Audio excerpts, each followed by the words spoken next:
हमारा ये प्रयास है कि इसका संतुलन बना रहे। एक बात में सभी अर्थशास्त्रियों की सहमति है कि कैश अथवा नगद अगर अर्थव्यवस्था से बाहर होते हैं तो विपत्ति है, वही कैश या नकद अगर अर्थव्यवस्था की मुख्य धारा में हो तो विकास का साधन बनता है।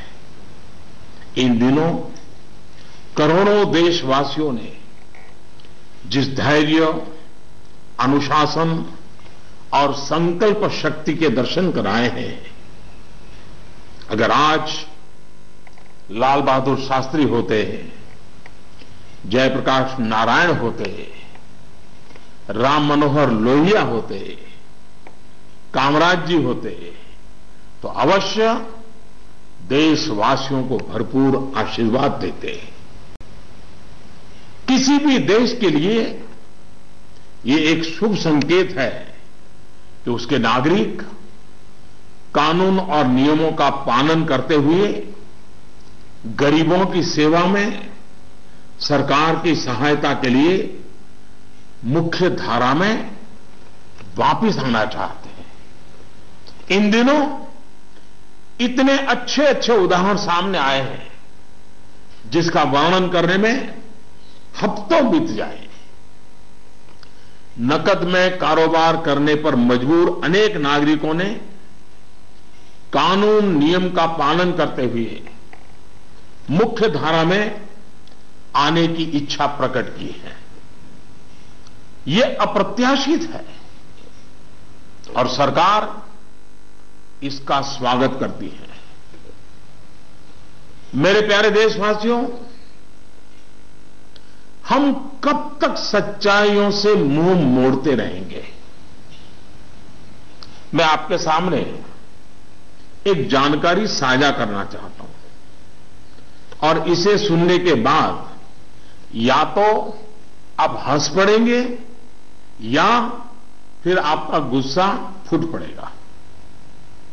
आपको जानकर के हैरानी होगी, सरकार के पास दर्ज की गई जानकारी के हिसाब से देश में सिर्फ और सिर्फ 24 लाख लोग ये स्वीकारते हैं कि उनकी आय 10 लाख रुपये सालाना से ज्यादा है। क्या किसी देशवासी के गले ये बात उतरेगी? आप भी अपने आसपास बड़ी बड़ी कोठियां, बड़ी बड़ी गाड़ियां देखते ही होंगे। देश के बड़े बड़े शहरों को ही देखें तो किसी एक शहर में आपको सालाना 10 लाख से अधिक आय वाले लाखों लोग मिल जाएंगे।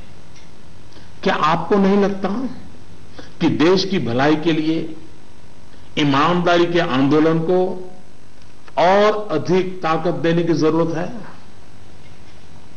भ्रष्टाचार, काले धन के खिलाफ इस लड़ाई की सफलता के कारण यह चर्चा बहुत स्वाभाविक है कि अब बेईमानों का क्या होगा, बेईमानों पर क्या बीतेगी, बेईमानों को क्या सजा होगी।